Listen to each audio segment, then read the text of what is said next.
When it feels like reality is resisting you, when the world outside keeps mirroring back the very thing you're trying to shift, it's easy to believe you have to do more, push harder, fight the conditions until they break. We get caught in loops of effort, fixing, adjusting, trying to outwork the stuckness.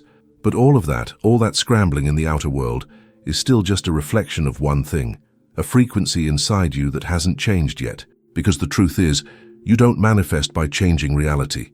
You manifest by changing your relationship to it. And that shift, that's vibrational, not mechanical. Think of it like this. You're standing in front of a mirror, unhappy with the expression you see. So you reach for the glass, try to move the face, adjust the image. But of course nothing changes, because the mirror can only reflect what you're being. Your life is the same. It's a biofeedback system, responding to your internal signal with exact precision. It doesn't respond to your effort.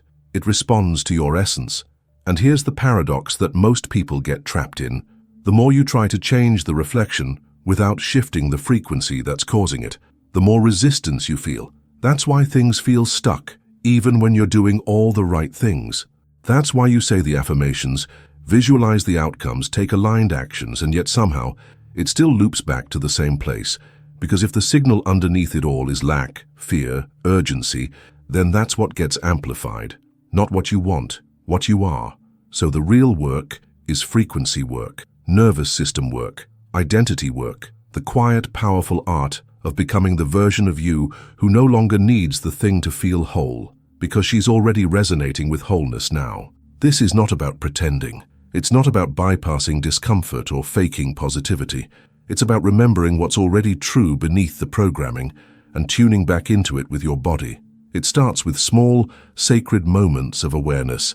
The pause before you text someone back out of anxiety. The breath you take when the email hasn't come. The choice to feel safe now, even before it all makes sense. In those moments, you're not reacting from the old signal. You're reclaiming the field. You're saying, I no longer broadcast from lack. I tune to coherence, and coherence doesn't come from control. It comes from congruence, the alignment between your felt state and your desired reality, between the way you breathe and the life you say you're calling in. So ask yourself gently, what is my body broadcasting right now? What is the frequency of this posture, this pace, this thought? Am I in a state of already having, or still waiting, still grasping, still seeking? Because manifestation isn't about convincing reality to give you what you want. It's about shifting into the reality where it's already true and letting the mirror catch up. You can feel the difference, can't you? The subtle tension of waiting for proof versus the quiet power of becoming proof. It's the moment you stop scanning the horizon for signs and instead settle into your own center, like you are the sign. Not because you're forcing belief, but because something deeper has clicked. A remembering, a returning, a restoration of resonance. That's what changes timelines. Because in this quantum field, time doesn't move in a straight line. It folds, it bends, it responds to coherence. When you shift your frequency, you're not just making yourself feel better, you're collapsing the delay between desire and manifestation.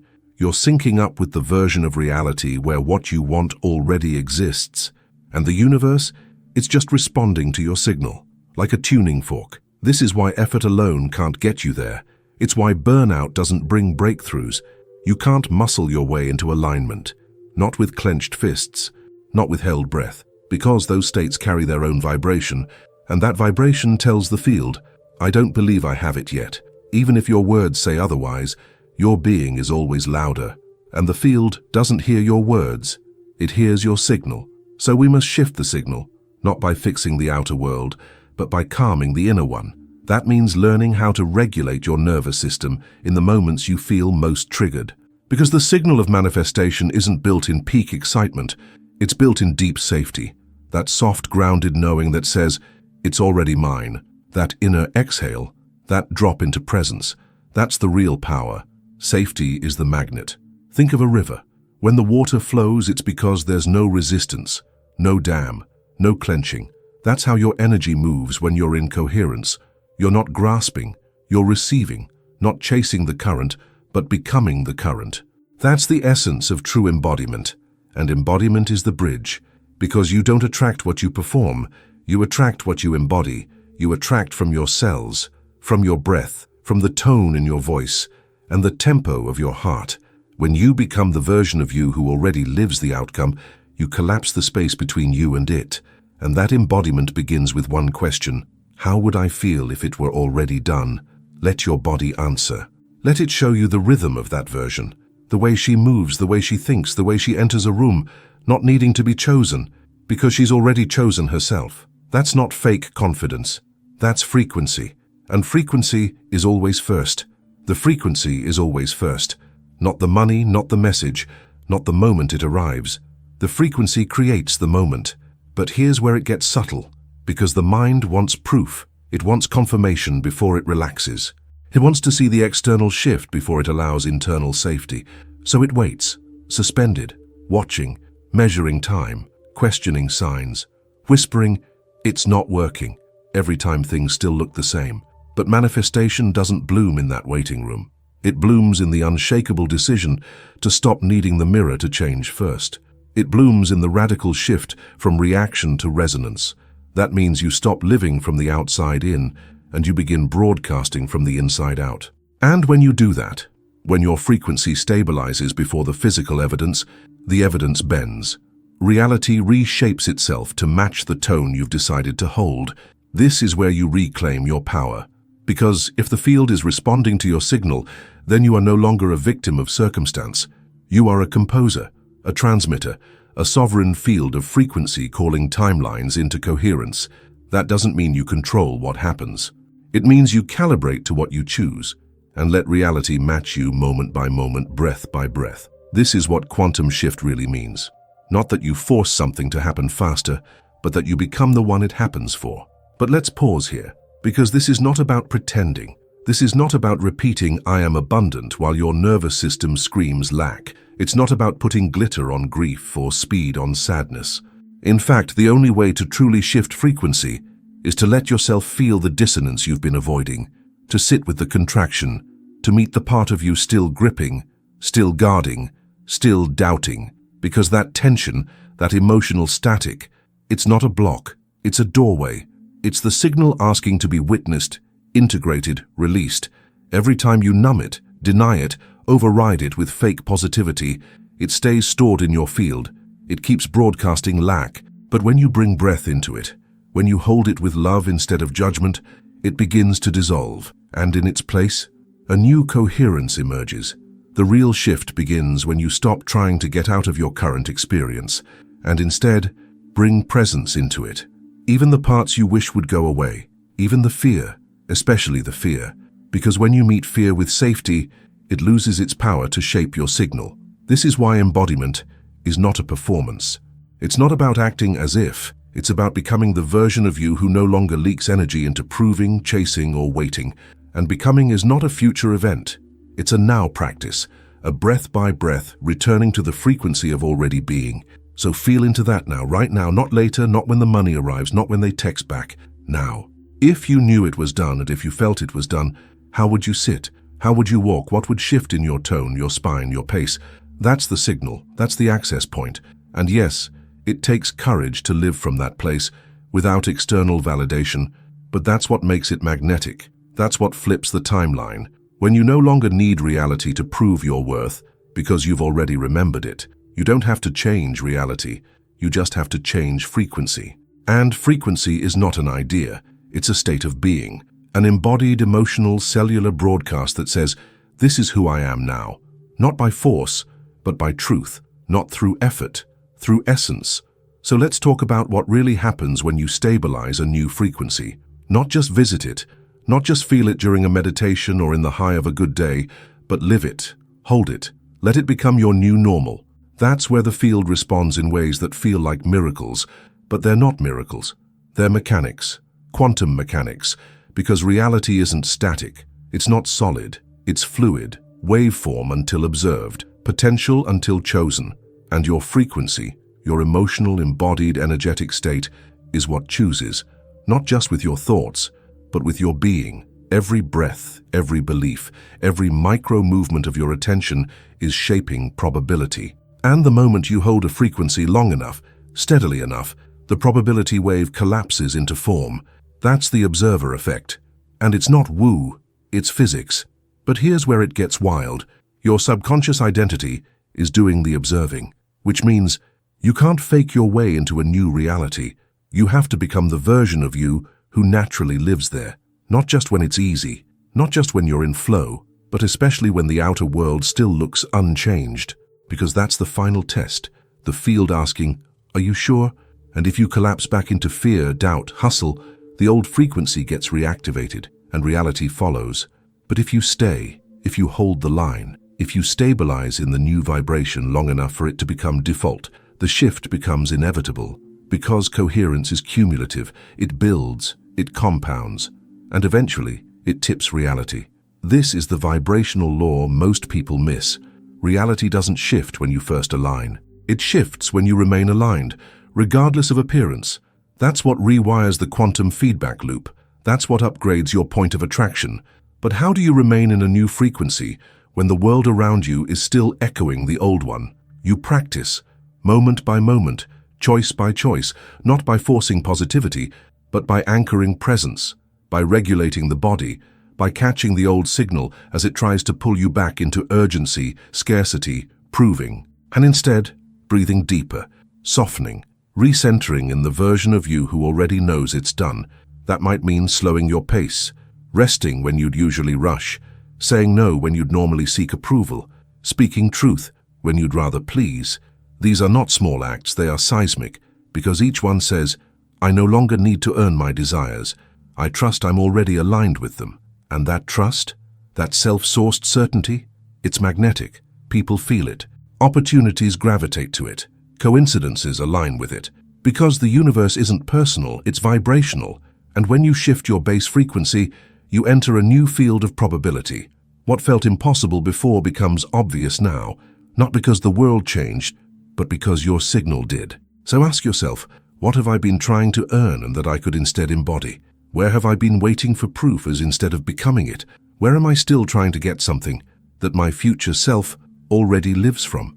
The answers to those questions hold your next frequency upgrade, and you'll feel it in your body, not as excitement, but as peace, a deeper stillness, a grounded knowing. That's when you'll know the signal has changed, and the mirror, it won't be far behind. You can feel it now, can't you? That quiet hum beneath the surface.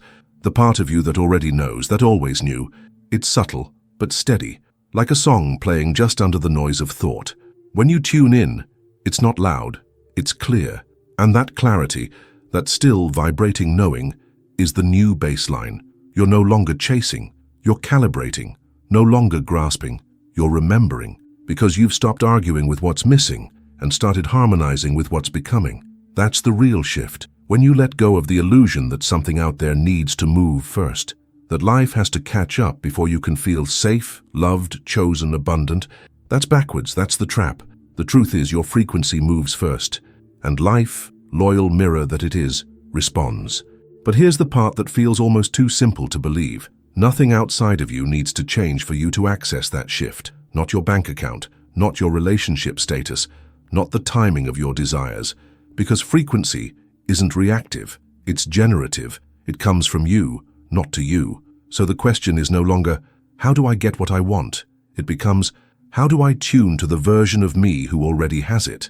And the answer is found not in thinking, but in feeling, in the body, in the breath, in the nervous system. Because your subconscious, the real manifester, speaks through sensation, not sentences. It listens not to what you say, but to what you signal. And your signal is most coherent when your body feels safe. So the fastest way to shift frequency is to create safety within, to soothe the contraction, to breathe through the grasp, to remind your system, we are not in danger anymore. Because until you do that, every desire will feel like a threat, something you have to secure, control, protect. But when you create emotional safety now as before the evidence appears, you become the field it's drawn to. That's the paradox.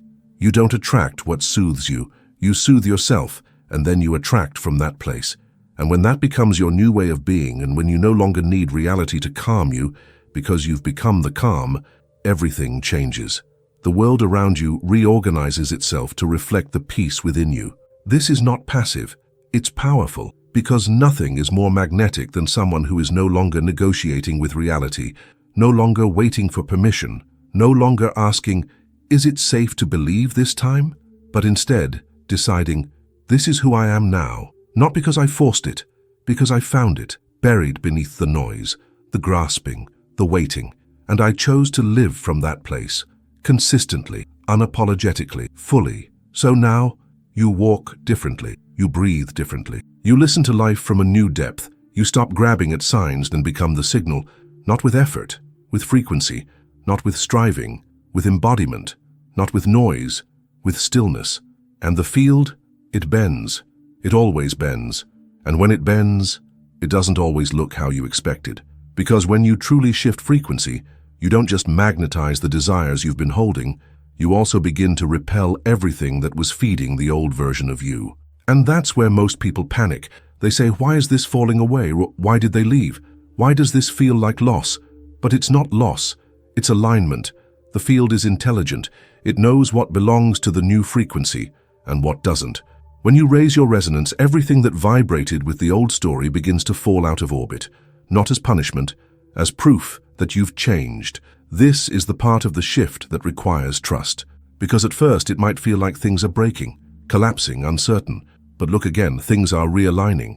Coherence demands clarity, so the distortion must dissolve. The timeline you're calling in cannot land on a foundation built from fear, settling self-betrayal. So it clears, sometimes in ways that feel like chaos, but it's not chaos, it's congruence. The signal you're holding now is stronger than ever, and everything around you is reorganizing to match it.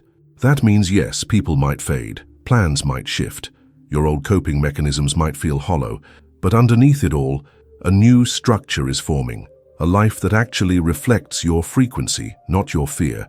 And that's the kind of manifestation that lasts, not the kind you chase, the kind that comes because you became. But here's something most don't realize. The more you stabilize your signal, the less you need to manifest anything. Not because you've stopped desiring, but because you've stopped separating yourself from your desires. You no longer feel like they're out there. You carry them inside you. You live from them now. Desire becomes a direction, not a deficit. It becomes a current you ride, not a void you fix. And that changes everything. You're not forcing, you're flowing, you're not proving, you're pulsing. Your energy no longer leaks in 100 directions. It concentrates, it deepens, it becomes precise. And in that precision, reality becomes swift, responsive, immediate. This is when you begin to experience synchronicity in waves. The text arrives as you're thinking of them. The opportunity finds you without effort. The solution appears in stillness, not in strategy. Not because you manipulated reality, but because you matched it. You remembered how to live in harmony with the field, instead of pushing against it. You became the version of you who no longer chases outcomes, because she's become the cause, the signal, the source. So ask yourself now, not what do I want to happen, but who am I being right now? Who am I allowing myself to become, in this breath, in this stillness, in this exact moment of choosing? Because manifestation is not a future event, it's a frequency now. And when you learn to hold that, consistently, courageously, gently, you stop trying to change reality. You let it reflect you. And this is the moment it all softens, when you stop gripping the how and start trusting the who.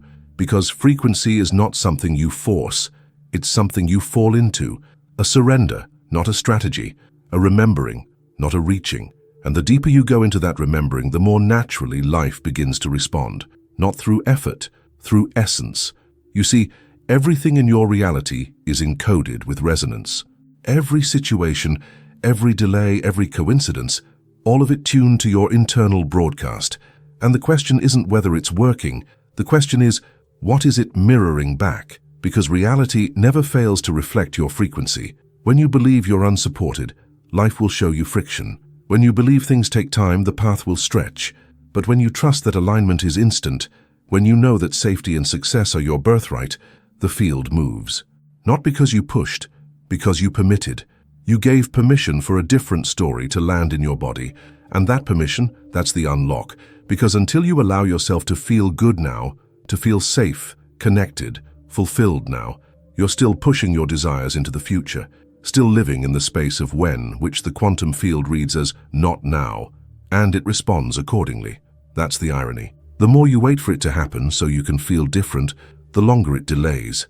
But the moment you feel different anyway, the moment you embody the state ahead of the evidence, you collapse the space between the two. You fold the timeline, because coherence bends time, and coherence is not about perfection. It's not about holding one high vibration without fluctuation. It's about returning to the truth of who you are, again and again, even when the old stories try to pull you back. It's about catching yourself in the doubt, and breathing instead of spiraling, softening instead of bracing, choosing instead of controlling. That choice? That's power. That's the real signal upgrade, because when you no longer need the world to show you you're safe, you become unshakable. You walk with a different rhythm. You speak from a deeper source. You're not looking for confirmation. You are the confirmation. And people feel it. Opportunities feel it. The field can't help but match it. You've stopped managing reality. You've started magnetizing it. And that's what embodiment really is. Not a performance of confidence, but a frequency of congruence. Your inner world, your outer world, your energy, all speaking the same truth, all saying, it is done. Not from fantasy, from frequency. So let yourself sink into that now. Let the version of you who already has it rise to the surface. Let her breathe through you. Let her walk with you. Let her calibrate your choices, your boundaries, your pace. She's not a future self. She's a present frequency. She's the resonance beneath all the noise. And you're already her and the moment you decide to be. And that decision, it changes everything. And now it's no longer about waiting for proof. It's about walking as the proof. This is the final layer, the quiet revolution of becoming. When there's nothing left to grasp, nothing left to chase, nothing left to fix, only frequency to hold, only essence to embody, only the now to inhabit fully. Because this is where it gets real. When you're no longer performing the part of someone who believes, you are the belief. You carry it in your tone, your silence, your stillness. Not because you convinced yourself, but because you uncovered yourself. And what you uncovered was always enough, already aligned, already magnetic. You've shifted from trying to attract to simply allowing. And the beauty of this space is how paradoxically full it feels. Without needing anything to change, you begin to notice how much is already here. The air moves differently. The light feels warmer. Time slows. The future relaxes its grip. You stop measuring your worth by what hasn't arrived and start remembering your power in what's already present. This is the quantum truth. Nothing you desire is separate from you. It's just vibrating at a different level of coherence. And the more consistently you hold that coherence, the faster those realities find you. But they don't find you because you hunted them down. They find you because you match their frequency. And frequency, unlike effort, doesn't tire. It doesn't burn out. It sustains. It expands. It remembers. So let this be your new rhythm. Not urgency, but intimacy. Not projection, but presence. Let your body be your tuning fork. Let your breath be your guide. Let the version of you who no longer needs to push, lead. You'll notice something beautiful then. Life starts to feel lighter. You stop over-interpreting delays. You stop trying to decode every sign. Because deep down you already are the sign. Your state of being is the invitation. Your alignment is the answer. And in that field of surrendered knowing, things begin to move. Not always loudly, not always how your mind imagined, but unmistakably, undeniably, in coherence with your calm, in rhythm with your return. So remember this, you don't manifest what you want, you manifest what you are, not with force, but with frequency, not more doing, more remembering, not through control, through coherence. And when your signal is true, reality has no choice but to follow, not because you chased it, because you became it.